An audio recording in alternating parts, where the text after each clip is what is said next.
Hello guys, welcome back. So Vudon Loa, the day for God of the Day, is going to be Papa Damballa.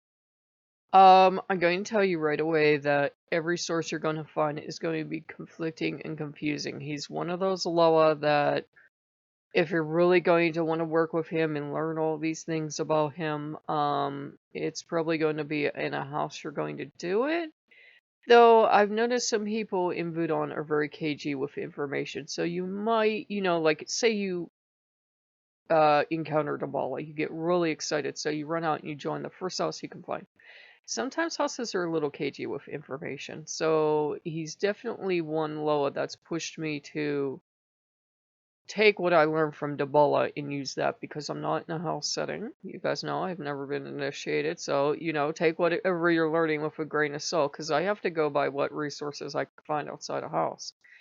Every source is going to be conflicting, like I said, but they're generally going to agree that he is the oldest, if not one of the oldest Loa, the first created by God, because remember, in Budan, there is a concept of God and then the Loa.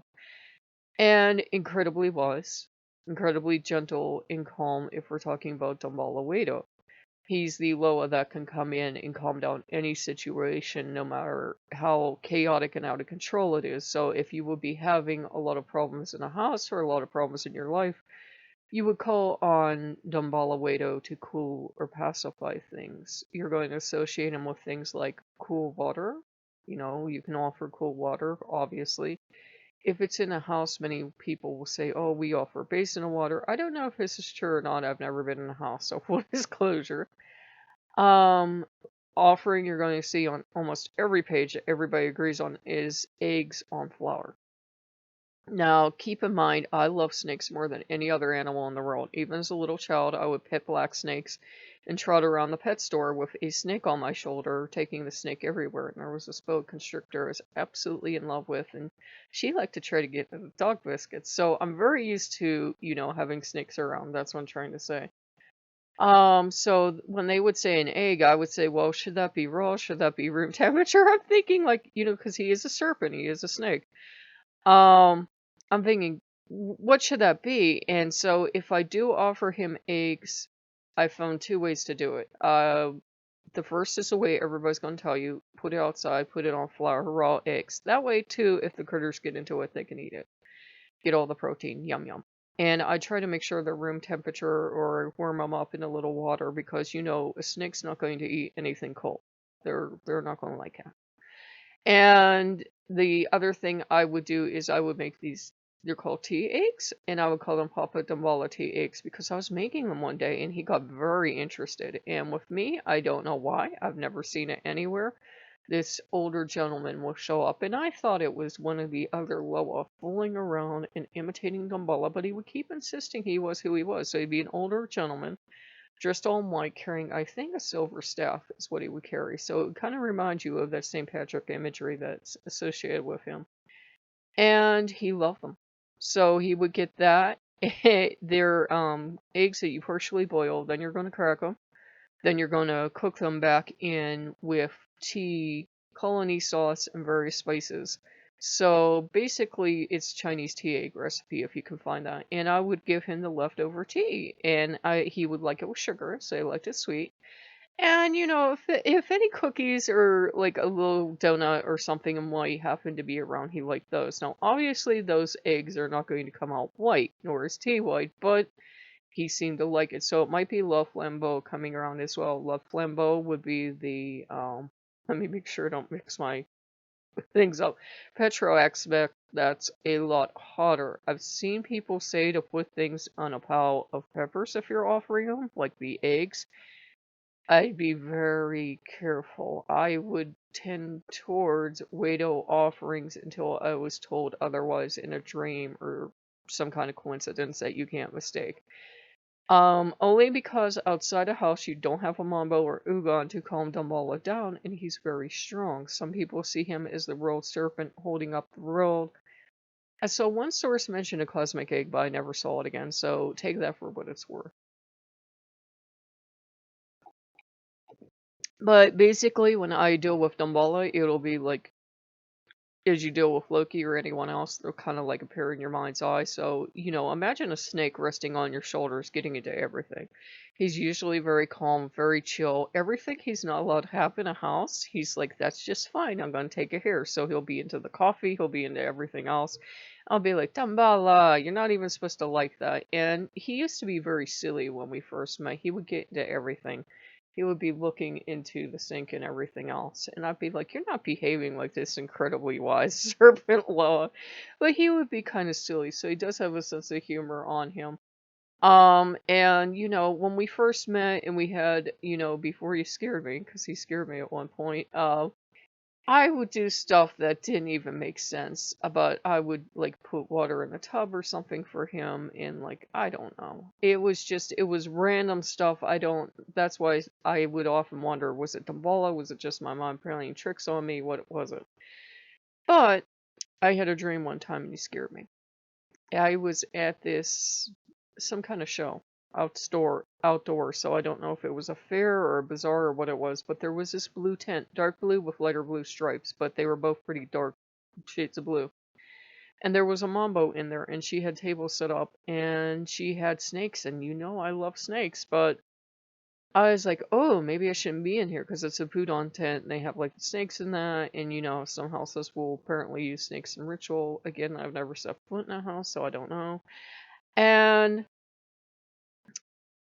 she's like, oh, you can look at them, and there were like 5 or 6, ball pythons, and they were all beautiful. I was looking at all the snakies, but I wasn't touching them because I'm like, well, they're resting. They look like they don't want bothered. And there was a closed one on the bottom where all the other ones were clear. They're little houses, travel houses, but this one was opaque. All of a sudden, the lid opens up, and this white snake shoots out and is like, like that. And I woke up because he was coming right for my face. I mean, he didn't bite. He actually kind of like somehow landed in my hands, and I was like holding him.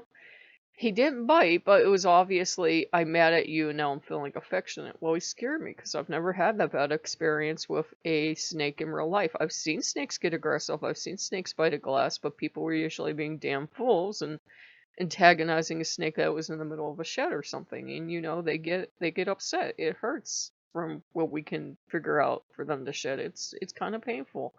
So they're kind of miserable when they're shedding. So I don't know what that dream was about, but after that I did not work with him for a while, and he would keep trying to come around, and I wasn't trying to be disrespectful, but I was like, no, you scared me. So I don't know what that dream was about, but he gave me one this morning, and I might as well end with this. That there's this Completes meal. If you've tasted those, this don't taste like real food. I mean, they taste like food, but Complete's mashed potatoes do not taste like these heavenly mashed potatoes in this dream, and Complete's roast beef does not turn into a magnificent roast beef. And, you don't put a Complete's in your oven and take out these beautiful homemade mashed potatoes and roast beef. But this kept happening. I kept having wonderful mashed potatoes coming out of my oven, and there was evidence of a beautiful roast beef in this Complete's container. And it just kept repeating itself, and I'm like, that's not how it works, Papa Damballa. You're never going to get good food out of one of those things. You're going to get kind of edible food if you do a lot with it, and it's okay, but it's not going to be great food. And that kept repeating itself. Then there was a repetition of him, like, encircling me, like, winding himself around me. So I think he was trying to remind me that if we're going to work with Papa Damballa outside of a house, that we have to go on what he shows us. That you're not going to get the real Papa Damballa out of just running around and looking at 30 pages because, every page contradicts the other page. Some people will say he takes pure white. Some people will say, no, it has to be green and white. And some people will say silver. And some people will say, oh, if he's, Petro, you have to give him red. And, all these sources will disagree. I would say give him what he wants. In possession, he's not going to speak, but if you're dealing with him outside of a house and you are dealing with telepathic snake, I would take it that it is Papa Nabala. Especially if you keep going to your other Loa or you keep going to other sources, and you keep getting confirmation it's Papa Damballa. He's one of those spirits that he might be cool and wise, but if another Loa or another spirit was running around and imitating him for years, he would finally lose it, and Pedro would show up and sort things out and get his territory for himself. Says Mr. Cool Nice Snake until he gets mad. And, there were stories of, like a lot of people marry him in the marriage Loa.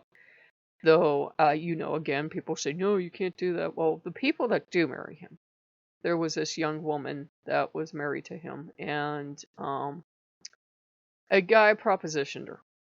And she did not want anything to do with him because she's like, Papa Ndawala wouldn't be happy. That's one of the things we had to talk about.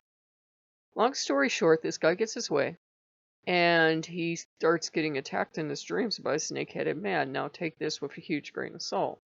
And the thing was, Papa Damballa was mad because that was his wife, and he had already told his wife, given his wife instructions about, I don't want you with these kind of men, and, so all chaos broke loose. I think he eventually forgave the wife, but again, some of these stories that pass around the internet,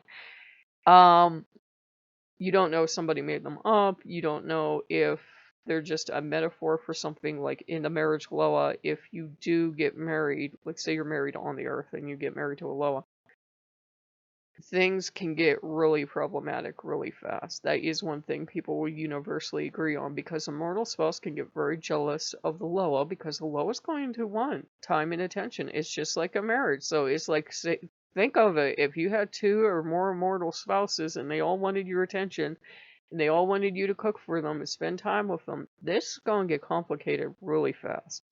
So some people learn to share quite well. The mortal spouse learns to share with the Voodoo and Loa quite well, and some people get jealous and interfere. And the Loa is the stronger one, so the Loa is going to win. And usually the Loa is going to be pretty good to their spouse, especially if their spouse keeps explaining that they're not the one making the trouble, but they can make trouble for the mortal spouse. So it's something to keep in mind.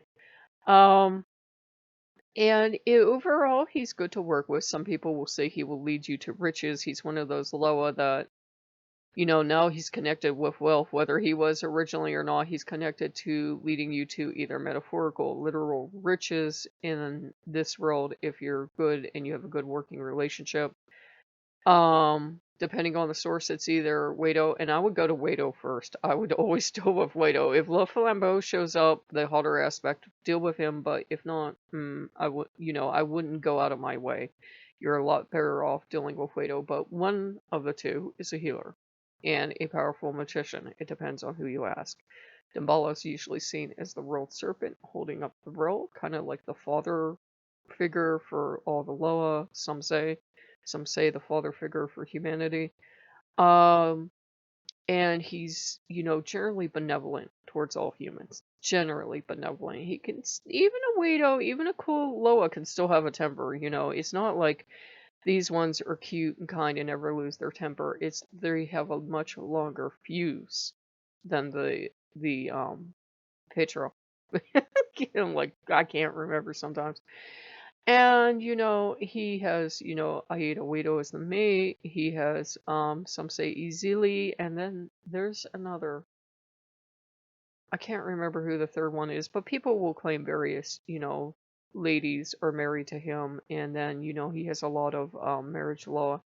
So in general, he can be good to work with. He's said to be known as a healer, but, in all the years I've worked with him, I love him very deeply, but it's not like I've had a dream or gone into a trance and everything's magically got better.